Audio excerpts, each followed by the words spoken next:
Hello students, आज हम BA भाग प्रथम वर्ष के द्वितीय प्रश्न पत्र के अंतर्गत हमारे अध्याय वर्ण के बारे में जानेंगे।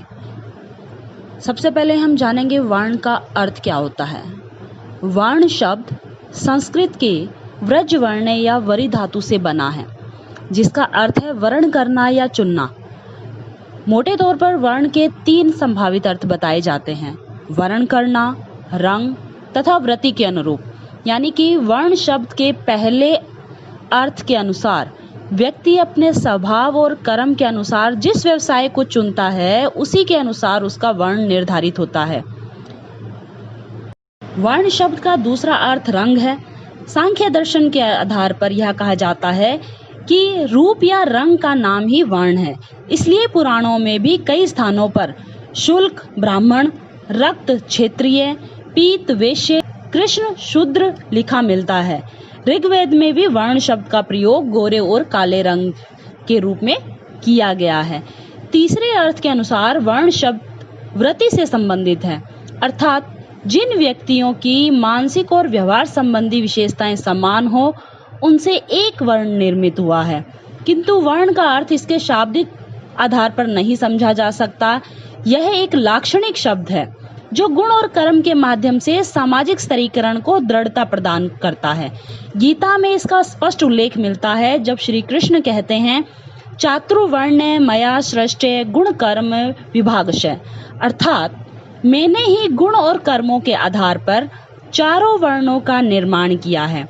गुण और कर्म से आशय व्यक्ति के स्वभाव और सामाजिक दायित्व से लिया जाता है, और इस आधार पर यह कहा जा सकता है कि प्राचीन वर्ण व्यवस्था में चारों वर्ण अपने अपने सामाजिक दायित्वों की अपने स्वभाव के अनुसार परिपालना करते हुए समाज की उन्नति में सहयोगी होते थे।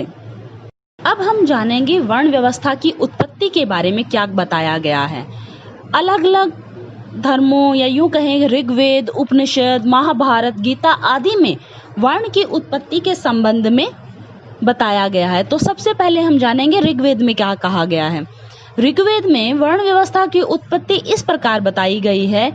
इसके पुरुष सूक्त में वर्णों की उत्पत्ति के संबंध में बताया गया है कि ब्राह्मण पुरुष अर्थात विराट पुरुष परमात्मा के मुख रूप से, क्षत्रिय उसकी भुजाओं से, वैश्य उसकी जंघाओं से और शूद्र उनके पांव हैं। इसी प्रकार उपनिषद के अनुसार उत्तर वैदिक काल में अनेक उपनिषद रचे गए। उपनिषद में कहा गया है कि ब्रह्मा ने प्रारंभ में केवल ब्राह्मणों को उत्पन्न किया, लेकिन जब वे भली भांति समाज के सभी कार्यों को पूरा नहीं कर सके, तब क्षत्रिय की रचना हुई, और क्षत्रिय के अंतर्गत अनेक देवता जैसे इंद्र, वरुण, सोम, यम आदि आते हैं। उस समय भी समाज का कार्य संचालन संतोषजनक रूप से नहीं हो सका। तब ब्रह्मा ने वसु, आदित्य, मारुत आदि देवताओं के रूप में वैश्यों की उत्पत्ति की, और सबसे अंत में शूद्र की उत्पत्ति हुई, जिससे सामाजिक जीवन को पूर्णता मिली। इसी प्रकार अगर हम बात करें महाभारत के मतानुसार कि महाभारत में वर्णों की उत्पत्ति के संबंध में क्या कहा गया है, तब हम जानेंगे कि वर्णों की उत्पत्ति शरीर के विभिन्न अंगों से मानी गई है। महाभारत के अनुसार ब्राह्मणों की उत्पत्ति वेदों तथा धर्म ग्रंथों की रक्षा के लिए ब्रह्मा के मुख से, क्षत्रियों की उत्पत्ति सभी प्राणियों की रक्षा के लिए विराट पुरुष की भुजाओं से, वैश्यों की उत्पत्ति वृद्धि एवं व्यापार के लिए ब्रह्मा की जंघाओं से, तथा शूद्रों की उत्पत्ति वर्णों की सेवा के लिए ब्रह्मा के पांवों से मानी गई है। इसी प्रकार गीता के अनुसार अगर हम जाने कि वर्णों की उत्पत्ति किस प्रकार हुई है, तो गीता के अनुसार समाज का विभाजन 4 वर्णों में गुण और कर्मों के आधार पर श्री कृष्ण द्वारा किया गया है। स्वयं उन्होंने कहा है कि गुण और कर्मों के विभाग से चारों वर्ण ब्राह्मण, क्षत्रिय, वैश्य और शूद्र मेरे द्वारा रचे गए हैं। तो इस प्रकार महाभारत, गीता, उपनिषद और वेदों के अनुसार वर्णों की उत्पत्ति के बारे में बताया गया है। अब हम जानेंगे वर्णों के प्रकार और कर्तव्यों के बारे में। वर्णों को मुख्य रूप से 4 भागों में बांटा गया है। पहला ब्राह्मण, दूसरा क्षत्रिय, तीसरा वैश्य और चौथा है शूद्र।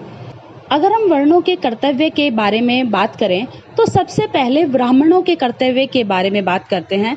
ब्राह्मणों के प्रमुख रूप से अध्ययन अध्यापन, यज्ञ करना कराना, दान देना लेना आदि कार्य थे। अगर हम क्षेत्रियों के कर्तव्यों की बात करें तो क्षेत्रीय का धर्म प्रजा की रक्षा करना, विषय भोग से दूर रहना, दान देना, अध्ययन करना, अपनी शक्ति का उपयोग करना।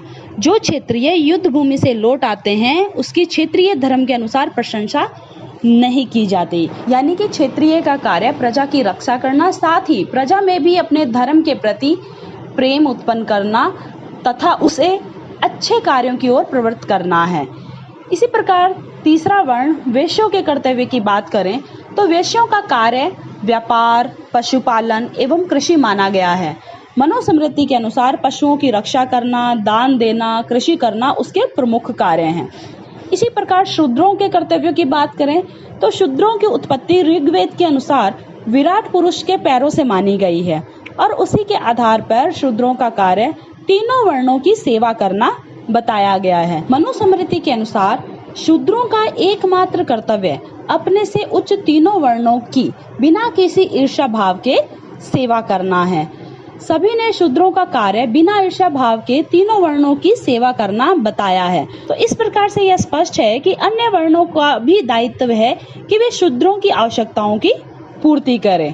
तो इस प्रकार मनुस्मृति, गीता आदि के अनुसार वर्ण व्यवस्था एक प्रकार से समाज के ऐसे कार्यात्मक विभाजन का रूप थी जो सभी वर्ण के लोगों को अपना दायित्व समुचित ढंग से निभाने की प्रेरणा देने वाली थी।